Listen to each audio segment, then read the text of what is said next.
Complexity is the enemy of execution. That's the topic for today on bite-sized creativity. Complexity and overcomplicating, overthinking things is one of those huge hurdles that stops so many artists. And for me personally, it's one of those things that has affected me.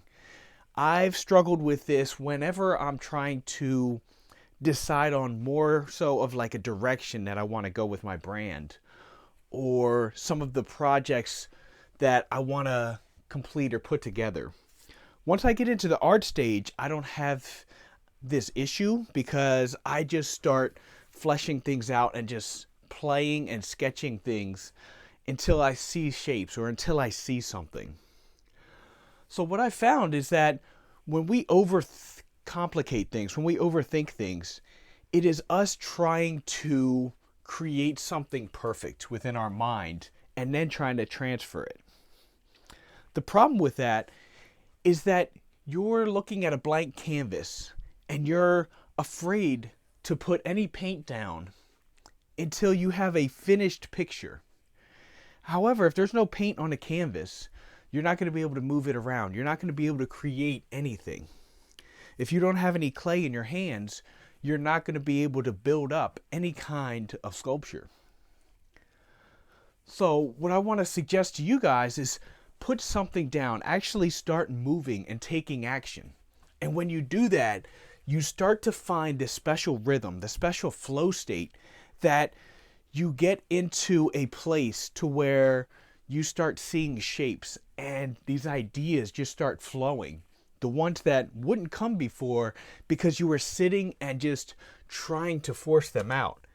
But now, because you've taken one small step, now all of these ideas can actually come flooding in.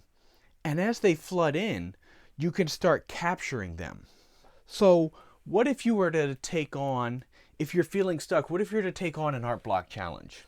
Like a scribble challenge, or starting with basic shapes, or just starting to block in something and seeing what develops, what kind of shapes start coming up. And what's going to happen is your mind is going to start to open up and it's going to start to feed itself these new ideas, these new possibilities. And honestly, this is the best way that we grow, that we learn. We start something and we start making mistakes and then we fix them, or we start switching things around. So for example, with me and my sculptures, when I start sketching out a character and I have no idea what I'm going to do, sometimes I'll take a minute or two to block in a couple of ears. Maybe one size, maybe a couple different sizes. And I'll put them onto the head and then just kind of keep sculpting around and not worrying about them. And what I'll be doing is actually looking at them as I'm creating the rest of the face to decide, do I want these ears? Does this character need big ears or small ears? Does he need horns? What kind of character is this developing into?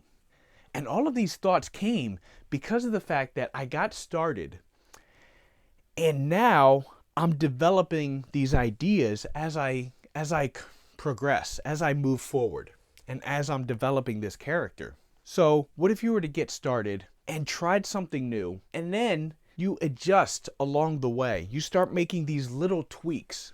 And as you're doing it, what's going to happen is it's going to be like you actually putting a little bit of paint on a canvas and moving it around. You're not trying to paint on a dry canvas. And you're going to start seeing new shapes, new forms. And once you get started, like I said, these ideas are just going to start rolling in. And it's going to be able to, you're going to be able to create some amazing artwork. I want you guys to go out there and just try something new. Try something to where you just get started instead of focusing or instead of overthinking things. What if you were to set the timer for 5 minutes and just started scribbling on a sheet of paper and just seeing what kind of shapes come out? What if you took 5 minutes and looked around your room or wherever it is you are and you started looking for faces in all the objects around you and developed a character out of that? These are just a few of the ideas that can help you to break free of this. So I hope you guys have enjoyed this and try to just get started And don't make things so overcomplicated to where it scares you to get started. Have an awesome week and be creative.